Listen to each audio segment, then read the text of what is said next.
مفتی صاحب فرماتے ہیں کہ موجودہ صورتحال کے تناظر میں جو سبق لینا چاہیے وہ یہ کہ ہم ہر دلکش نعرے کے پیچھے چلنے کی عادت کو ختم کریں،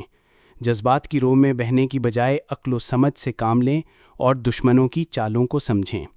دشمن کسی بھی وقت کوئی بھی فتنہ کھڑا کر سکتے ہیں اور کرتے رہتے ہیں، چونکہ نوجوان کا خون گرم ہوتا ہے اور اس گرم خون کو کسی مقصد میں استعمال کرنے کے لیے ایک جذباتی نعرہ ہی کافی ہوتا ہے۔ اس لیے میں خاص طور پر نوجوانوں سے اور اپنے عزیز طلباء سے یہ درخواست کرتا ہوں کہ وہ دلکش نعروں کے پیچھے جذباتی بن کر نہ چلا کریں، عقل و فہم اور سمجھ سے کام لیا کریں، اپنے اکابر پر بھروسہ کریں، اپنے اساتذہ پر بھروسہ کریں، اور جو کام بھی کریں اپنے اساتذہ کے مشورے سے کریں، اساتذہ کے علم میں لا کر کریں،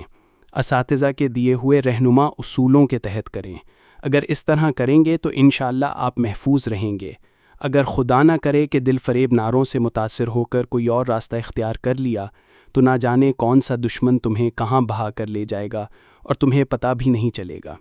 خلاصہ یہ کہ اس موجودہ ماحول میں اسلام دشمنوں کی سازشیں طرح طرح سے ہمارے ملک پر وار کرنا چاہتی ہیں اور ہمارے ملک کے اندر سرگرم ہیں،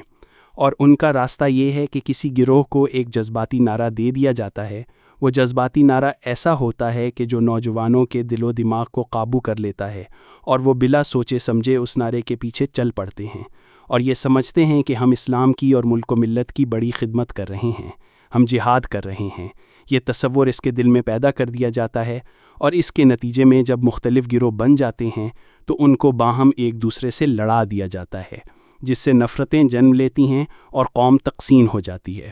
یہ اقتباس شیخ الاسلام مفتی محمد تقی عثمانی صاحب کے بصیرت افروز خطاب سے لیا گیا ہے، جو انہوں نے بمؤرخہ 14 اگست 2022 جامعہ دارالعلوم کراچی میں فرمایا تھا۔